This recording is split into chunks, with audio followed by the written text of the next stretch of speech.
Lesson 3, Molecular Basis of Inheritance. Students, let's start today's class with the DNA molecule again. Now, to know about the DNA molecule, we have got some idea from the Watson and Crick model that they proposed in the year 1953. The DNA is a helical structure where there are numerous nucleotides, and that makes a double-stranded structure of the DNA molecule. And this DNA molecule that is present inside a nucleus in a cell. Now, to begin this particular chapter, which is called as the molecular basis of inheritance, as we know the molecule now, that the DNA, which is a nucleic acid found inside the nucleus that acts as the bearer of the characters from one generation into the other. So people since ancient time, they knew that something is present which is transmitted from the parents to the offsprings or their progenies, and in that way life have sustained in the earth. But there were many questions which, as time passed, some scientists, they could clear out those doubts. Say for example, Mendel, though he couldn't explain the basis of inheritance, but he laid the foundation that heredity obeys certain rules. Similarly, as we have studied about Morgan, during the study of the linkage phenomenon, so there Morgan or certain other workers such as Boveri and Sutton, they spoke about the chromosome which bears the genes. Now for many years, many considered that the genes, they transmit the characters from one generation into the other, but they didn't know that what is the molecular basis of how these characters, they pass from one generation into the other. So in that way, many experiments were going on, many studies were going on, and during that time some scientists such as Griffith, Avery, MacLeod, McCarthy, Hershey and Chase, they were also studying that whether the DNA, it can be the genetic material or not. Now some facts were clear that the DNA, as it is present inside the nucleus, and this DNA structure which makes the chromosome, they could be the molecular structures which actually transmits the characters from one generation into the other. As we know that the molecules, that is the very basis of the organization of a human cell or any other kind of cell that is present in this living world. So in this class, I am going to discuss about the evidences to prove that the DNA is the genetic material, that how some scientists, they proved that DNA is the genetic material. Evidences that DNA is a genetic material. So there are 3 evidences to prove that DNA is a genetic material, and in today's video I will start with the first experiment that was done by Griffith, and this is called as Griffith's bacterial transformation experiment, that proved that DNA is a genetic material. Griffith in the year 1920, did an experiment with a bacteria, and the name of the bacterium is Streptococcus pneumoniae, through which he tried to put some light whether DNA is a genetic material or not. So let's start with the Griffith's bacterial transformation experiment. Now, before starting the experiment, we have to know about what is bacterial transformation.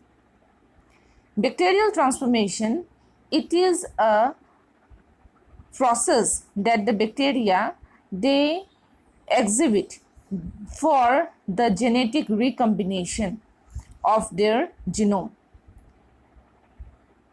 and this transformation process includes the change in the genetic constitution of the bacteria by picking up genes present in the remains of its dead relatives. That means they can incorporate the naked DNA of the other bacteria or of its relatives just by incorporating the naked DNA into their own DNA, where genetic recombination of the bacteria takes place, and in that way they changes their strains every now and then. So that particular process, that is called as transformation. In very simple words, that is the incorporation of the naked DNA in bacteria with their own genomic DNA. Now Griffith, he tried to put this principle in his experiment. So for that he selected a bacteria which is called as Streptococcus pneumoniae, and this is the causative bacterium for the disease which is called as pneumonia. Griffith selected two types of Streptococcus.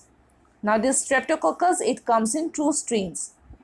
One is called as smooth type or S type, which causes the disease because of the presence of the capsule around the body. So as you know that some bacteria, they possess capsule, which is the outermost covering, or that is present towards the outer part of the cell wall, where they uses this particular layer so that they can attack other organisms or for the purpose of adhesion.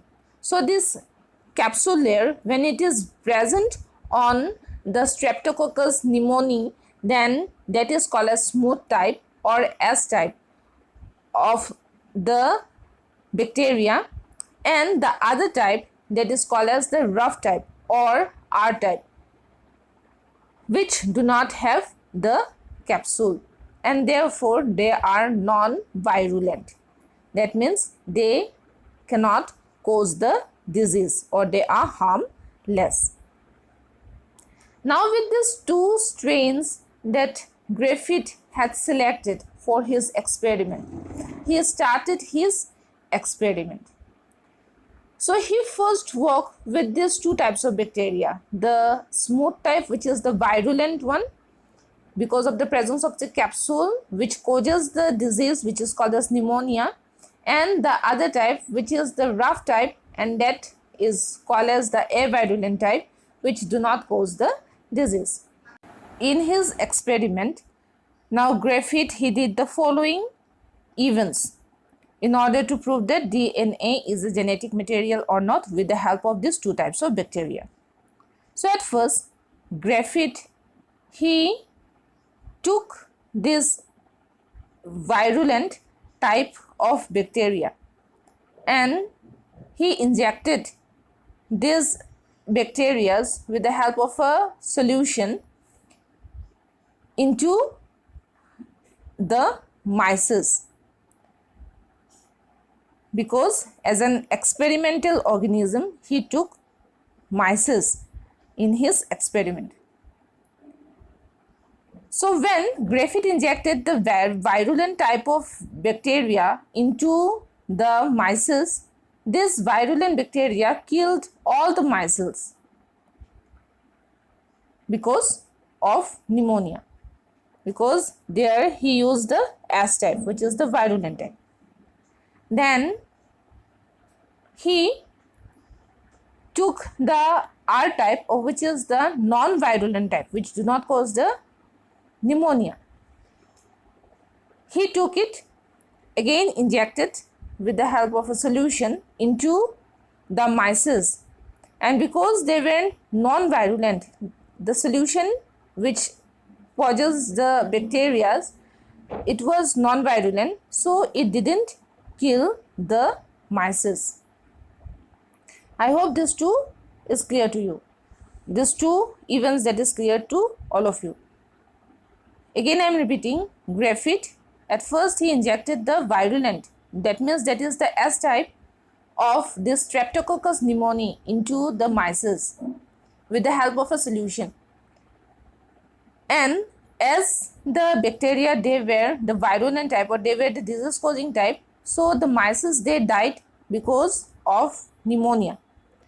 And in the second event, as he took the R type, which is the non-virulent type of bacteria, into the solution and injected them into the micelles, into separate micelles, then that particular solution, it could not kill the micelles.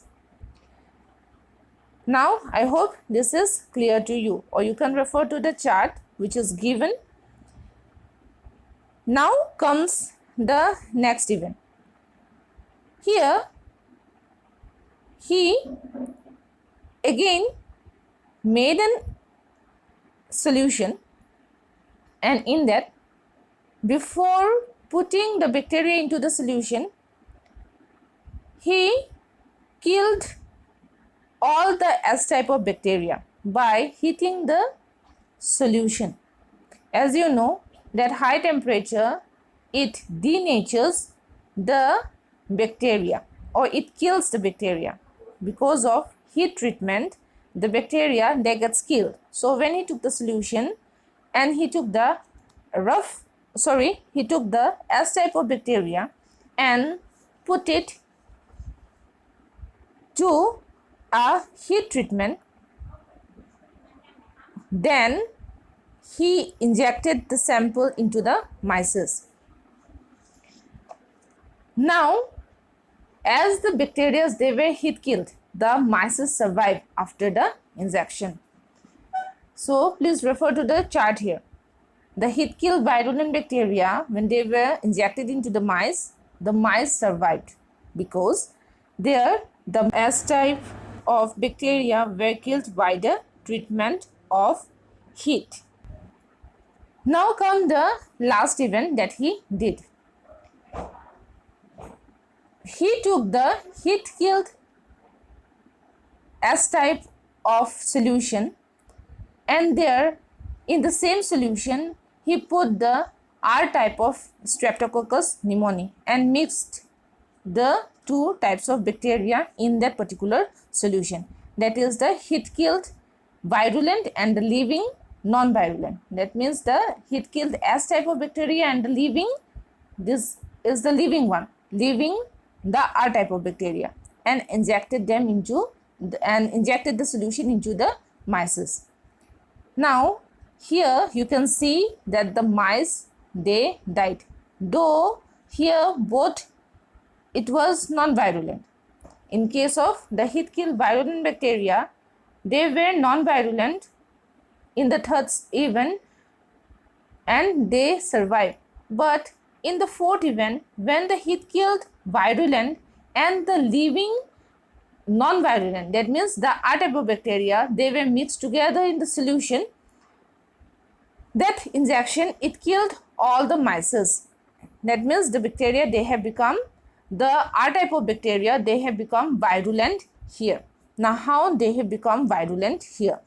So a big question came out that how the avirulent bacteria turned into be a virulent one and killed the micelles. So after the experiment was performed by mixing this S type which is the heat-killed one, and the R-type, that is the living one, the bacteria, it was isolated from those dead mice and showed that the non-capsulated, that means the R-type of bacteria, which is the avirulent one, or that is the harmless one, became virulent and capsulated. So what does it indicate? So it indicates that the non-virulent, non-capsulated bacteria acquired the genetic material of the virulent capsulated bacteria into themselves within the mice. So that took place within the mice, because in the living mice, after the injection, they got a living condition. And here, the heat-killed virulent bacteria, the DNA material, it was lying naked in the solution. And the non-virulent, they were living. So these two type of genetic material, they got mixed or they got incorporated into the R type of bacteria, which were the living one within the mice. And because of that, as the genetic material, it came into the R type of bacteria, so there the information for forming the capsule layer, so that was, as it was present in the DNA material of the S type of bacteria, that lead to the transformation of the R type of bacteria into the S type of bacteria. So I hope you have understood this last step. I am repeating this again. What Griffith did was he mixed the heat-killed S type of bacteria, that is the Streptococcus pneumoniae. Though it was heat-killed, the DNA material, it was lying within the solution, and there he added the living R type of bacteria, which is the non-virulent one, and he injected this solution into the mice. Now within the mice, or within the cells of the mice, what happened, that the R type of bacteria, they incorporated the genetic material, which is the DNA of the S type of bacteria, because the DNA that was not destroyed, DNA, it gets denatured, but when they gets the suitable condition, again they becomes, or they comes to its normal shape, or they comes to its normal nature again. Now as this information for forming the capsule layer, it was already present in the solution, so within the mice body, as the bacteria, you know that they have the power, or they have the capability for transformation. That means they can incorporate or add this naked DNA into themselves. So within the mice body, this R type of bacteria which were living, they incorporated or they added the DNA material of the S type of bacteria, and when it was incorporated, the R type of bacteria, that became virulent or S type, and because of that transformation, the R type of bacteria, after transformation, it killed the mice. So in that way, it can be concluded that the transformation of DNA took place within the mice through the bacteria. So this was a simple experiment that Griffith tried to prove that DNA is a genetic material with the help of this simple transformation experiment, which was performed with the bacteria which is called the Streptococcus pneumoniae, and it was executed upon the mice. So this was the Griffith's experiment.